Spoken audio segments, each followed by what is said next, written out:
Boa noite a todos. É uma grande alegria estarmos aqui nessa noite refletindo sobre os ensinamentos de Jesus e que a paz do nosso Mestre nos envolva nessa noite de aprendizado e em todos os dias da nossa vida. Hoje nós vamos refletir um pouquinho a respeito do capítulo 4 do Evangelho segundo o Espiritismo, cujo título é Ninguém pode ver o reino de Deus se não nascer de novo. Existe um diálogo nesse capítulo, no item 5, que essa passagem está no Evangelho de João, no capítulo 3, versículos de 1 a 12. E eu vou pedir licença a vocês para ler um trechinho desse diálogo entre Jesus e Nicodemos. Havia um homem entre os fariseus chamado Nicodemos, senador dos judeus, que foi à noite encontrar Jesus e lhe disse: Mestre, sabemos que vieste da parte de Deus para nos instruir como um doutor, porque ninguém poderia fazer os milagres que fazeis se Deus não estivesse com ele. Jesus lhe respondeu: em verdade vos digo, ninguém pode ver o reino de Deus se não nascer de novo. Nicodemos lhe disse: como pode nascer um homem que já está velho? Pode ele reentrar no ventre de sua mãe para nascer uma segunda vez? Jesus lhe responde: não vos espanteis do que eu vos disse, que é preciso que nasçais de novo. O Espírito sopra onde ele quer, mas não sabeis de onde ele vem, nem onde ele vai. Nicodemos lhe respondeu: como isso pode se dar? Jesus lhe disse: que? Sois mestre em Israel e ignorais essas coisas? Mas se não me credes quando vos falo das coisas da terra, como me crereis quando vos falar das coisas do céu? Bem, meus irmãos, vamos entender que Nicodemos era um doutor da lei, um senador importante, um homem intelectual. E ele tinha um coração bondoso e ele acreditava, ele via em Jesus um mestre. Porém, ele ainda não estava com o coração aberto para entender o significado real das palavras do Cristo. Ele conhecia, mas ele refletia, mas ele não sentia nem vivia o que Jesus ensinava. No livro Renúncia, psicografia de Chico Xavier, pelo autor espiritual Emmanuel, tem uma frase de Alcione que todos nós deveríamos escrever essa frase num papel e deixar ela pregada em algum lugar da nossa casa para lermos todos os dias. E essa frase diz assim: a mensagem do Cristo precisa ser conhecida, meditada, sentida e vivenciada. Nós que já temos o contato com o Evangelho de Jesus, somos mais ou menos iguais ao Nicodemos. Ele fazia um esforço intelectual enorme para entender o que Cristo queria dizer a ele. Mas não se trata de intelecto. Se trata de educar o nosso sentimento, abrir o nosso coração, desenvolver uma maturidade espiritual e emocional, para compreender e viver o que o Cristo nos ensina. Meus queridos irmãos, Deus é o nosso Pai e Criador. Deus é amor, Deus é justiça, Deus é misericórdia infinita. E Ele nos enviou Jesus há mais de 2000 anos para ser o nosso Cristo Consolador, o guia e modelo de perfeição moral a ser seguido por todos nós, para nos tornarmos pessoas melhores, através dos seus ensinamentos que, quando bem compreendidos e vivenciados, nos tornam pessoas melhores, nos tornam pessoas que vamos praticar o amor, o respeito e a compreensão. Deus nos criou a todos igualmente, porque Ele é justiça. Todos nós fomos criados do mesmo princípio vital, simples, ignorantes, com livre-arbítrio. Portanto, todos nós temos o mesmo ponto de partida. Então, entendamos. Se o nosso Pai é Deus, Ele é o nosso Criador, isso significa que nunca mais nós deixaremos de existir. Significa também que Deus é perfeição absoluta. E se somos seus filhos, então nós estamos em Deus tanto quanto Deus está em nós. Nós temos potencial divino em nós. E o que isso quer dizer? Que temos em nós toda a capacidade de sermos amorosos, de sermos fraternos, de sermos gentis. Mas ainda nos preocupamos mais de ter mais dinheiro, ter mais comida, ou seja, ter mais bens materiais. Nós nos preocupamos com o excessivamente daquilo que vamos deixar aqui quando partirmos. E a nossa preocupação nos desgasta demais em termos o excesso do material.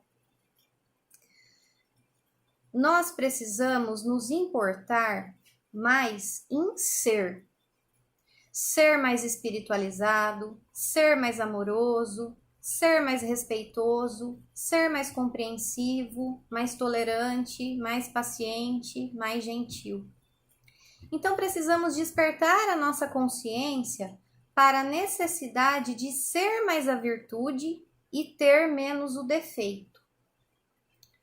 Também precisamos despertar a nossa consciência para o bom uso do nosso livre-arbítrio, entendendo que temos a lei de responsabilidade.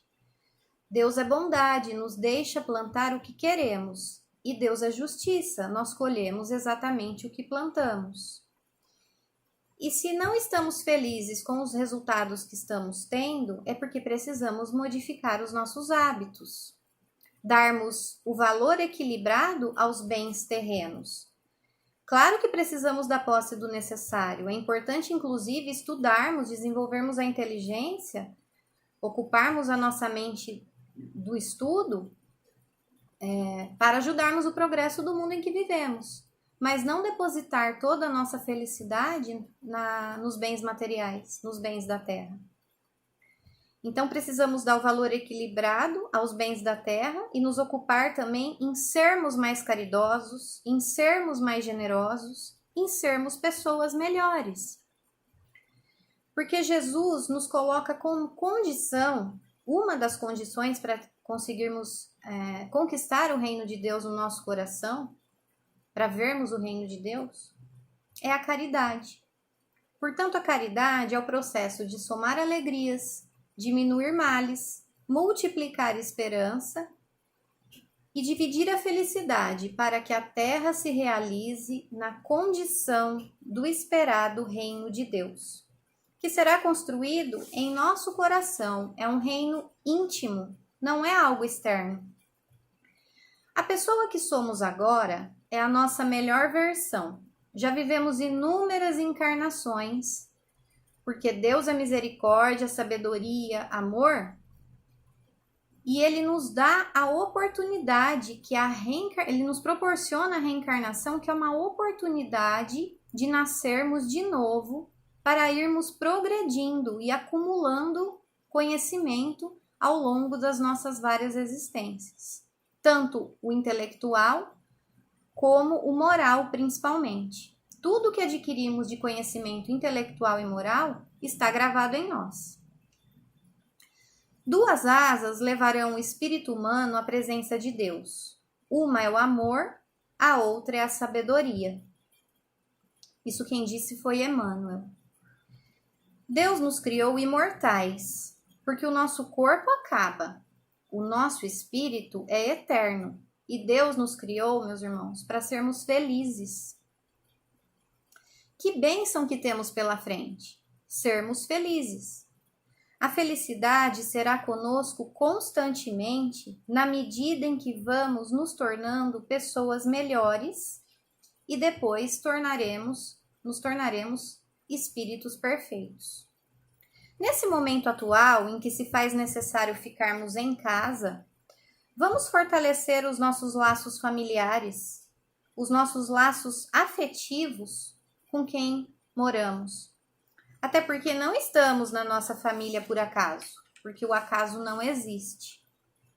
O que existe é a oportunidade de fortalecer os nossos laços de amor com os nossos entes queridos e reajustar débitos. O que significa isso? Nós não passamos nada ao acaso. Vamos aproveitar esse momento para melhorar as nossas relações familiares, porque nós aprendemos e crescemos muito em nosso lar. Não só com momentos de alegria. A arte do conviver não consiste só em termos momentos de alegria, mas principalmente é na dificuldade que nos unimos, nos fortalecemos e com isso crescemos. A reencarnação, meus irmãos, é uma oportunidade bendita que temos de reparar erros que fizemos com os nossos entes queridos que hoje vêm na condição do nosso pai, da nossa mãe, filho, irmãos, cônjuge. Então, a reencarnação nos oportuniza repararmos os nossos erros com essas pessoas, estando na mesma família, tendo a condição de nos amarmos. Vamos aproveitar o dia mais importante que temos, que é o dia de hoje. Sem ficar olhando para os nossos erros que passaram, que usemos ele como exemplo do que não devemos fazer e daquilo que acertamos, vamos usar aquilo para se repetir e se melhorar. Mas não ficarmos presos ao passado. O dia mais importante da nossa vida é o hoje. Porque 2 dias não há nada em que pode ser feito. Um é o ontem, um é o amanhã. Nós ficamos sofrendo pelo que passou e na ansiedade do dia que vai chegar. E às vezes esquecemos de viver o hoje. Então, vamos hoje aproveitar a oportunidade que temos de renascimento. O nascer de novo. Cada dia é único e importante para a nossa evolução, para reparar os nossos erros e fortalecer os nossos laços de amor. E vamos refletir, o que temos escrito no livro da nossa vida? O que escrevemos hoje? Vamos fazer uma busca em nossa memória interna, a nossa mente. Como está sendo esse dia? Isso é fazer o que Santo Agostinho chama de autoconhecimento, autoobservação. Observar como temos tratado o nosso familiar que convive conosco em nosso lar, como temos lidado com os nossos sentimentos e emoções nessa época de confinamento, como estamos nos relacionando com todos à nossa volta e principalmente conosco. Vamos refletir. Estamos nos tratando com carinho e respeito e também ao nosso próximo? Estamos recorrendo à prece como um bálsamo de fortalecimento? Estamos semeando reconciliação ou divisão e separação? Nós cristãos e também adeptos da doutrina espírita, dizemos acreditar em Jesus, ter no Cristo nosso guia e modelo da humanidade a ser seguido, e também dizemos confiar, ter fé em Deus e que Ele está no comando de tudo e que nenhuma folha cai da árvore sem que não seja da sua vontade, do seu consentimento. Também acreditamos na reencarnação, nós que somos espíritas, e que todo dia é o dia de nascer de novo, principalmente após uma grande dificuldade. A doutrina também nos ensina sobre a fé raciocinada, que somos imortais e eternos, mas ela também nos ensina a coerência, que devemos, antes de atravessar a rua, olhar dos 2 lados. E que se a medicina e a ciência nos alertam agora a esse isolamento, é porque precisamos preservar o nosso corpo, que é o templo do nosso espírito. E isso também é amor a si mesmo. E preservar a vida do outro é amor ao próximo. E nesse momento precisamos desenvolver ou aumentar a nossa capacidade de aceitação, de superação, de resignação, de nos ajudarmos uns aos outros, não vibrando no medo, que nos enfraquece. A vibração do medo nos enfraquece o nosso emocional e o nosso físico.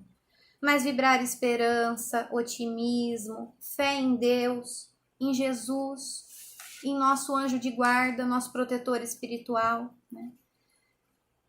E vibrar otimismo e confiança em nós mesmos. Confiar na ciência, acatar as normas que nos são colocadas aí para seguir sem rebeldia, sem resistência e ter a certeza absoluta, meus irmãos, de que tudo passa. E isso tudo vai nos ensinar muito.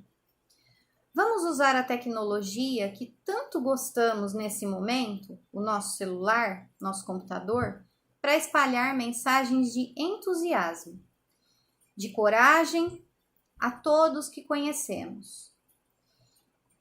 A todos que conhecemos e que estamos distante nesse momento por conta da situação.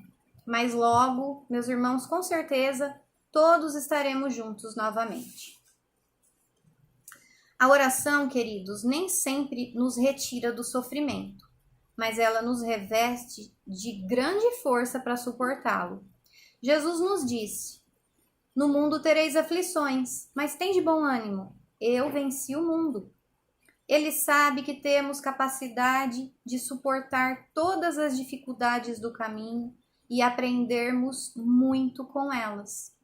Temos a capacidade de superar com os seus ensinamentos de amor, vivendo, sentindo a sua palavra, porque nós já conhecemos a palavra de Jesus.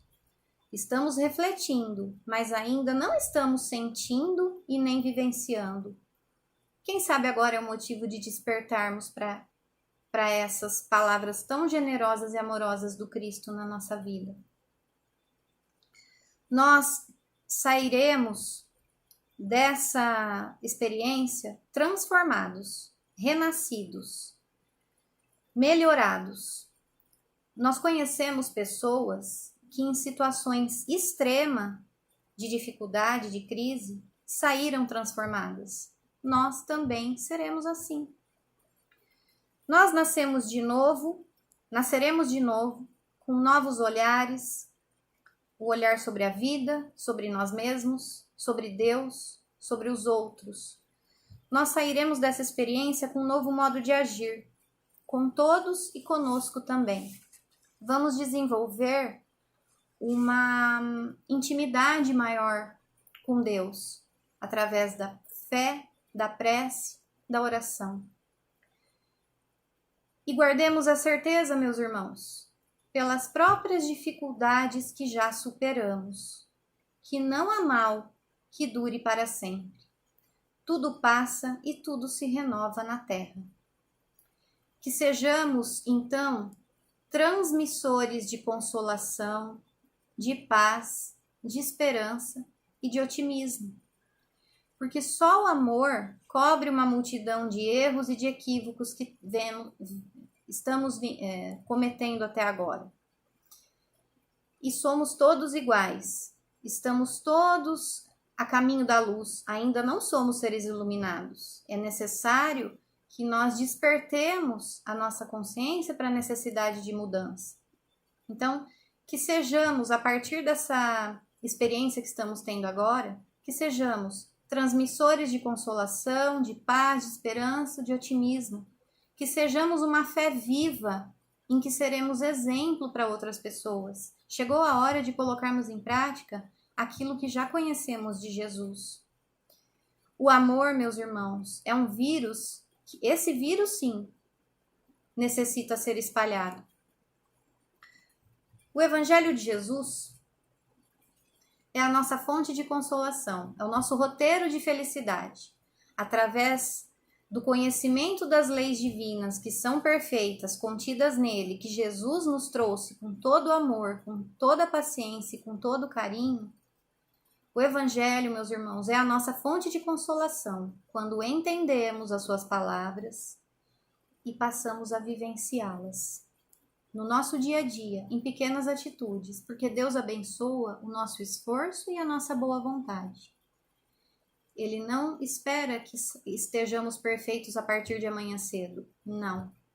Mas Ele vê sim e abençoa o nosso esforço e a nossa boa vontade na caminhada rumo à nossa evolução. E esse caminho de aprendizado em que estamos tendo a oportunidade hoje. Que Jesus nos auxilie para que acalmemos o nosso coração e para que possamos nos regenerar interiormente e assim trazer a regeneração para fora, porque tudo melhora em torno de nós quando melhoramos por dentro.